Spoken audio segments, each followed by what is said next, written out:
So implementing transparency means that you know what the data is that is used for this decision, where it comes from, what is the whole lineage. You understand how you are able to explain how the decision is made in terms of algorithm. Sometimes you might not be able to say it in detail, but you understand the drivers and you understand roughly how it works. The second part that is very important is consent.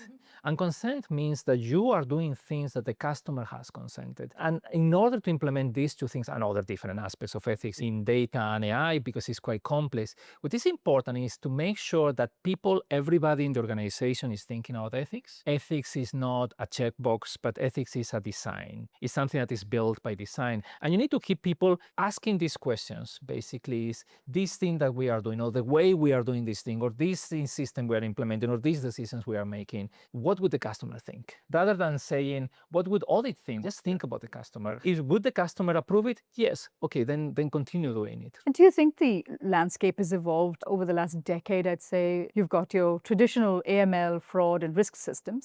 And because they've always been rule-based, there's a big role that generative AI and AI agents can play in sort of moving that, at least shifting that a couple of notches up. But the willingness of the banks to sort of explore that has been a little bit, I don't think it's the unwillingness, it's just how to navigate that landscape has been a bit challenging. What generative AI can do to help in fraud in particular is with the investigations. There are a number of flags that are a number of alarms that happen. Those alarms probably will continue being rule-based. Then there is an analysis.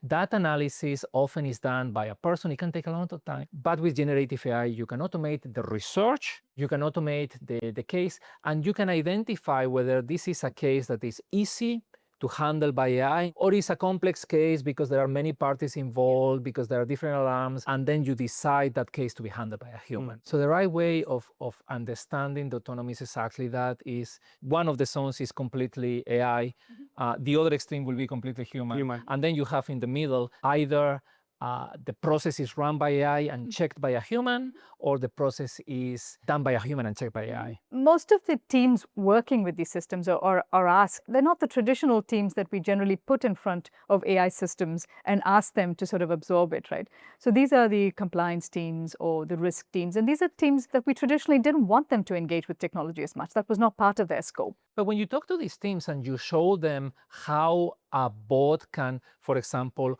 automate the research process for a fraud case, they love it because it's very, very simple. Because basically is, hey, I am suspecting that this particular company might be doing something strange. Could you please write a report with all the publicly available information about this company? Now it's not only internal data, but you can absorb external data from public sources and bring both the information together to really identify something bad is happening here.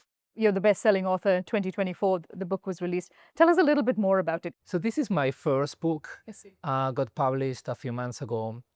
And I try to explain artificial intelligence. I try to do it in a simple way, explaining how it developed, who are the people that got involved, what are the stories for the development of machine learning, deep learning, generative AI, etc. And also what is going to happen over the next few years, what is the good things that I think are going to happen, what are the challenges that I think we are going to face. I talk about the geopolitics of artificial intelligence, which is becoming quite prominent these days. And then I go towards topics that are related to the longer-term future of AI,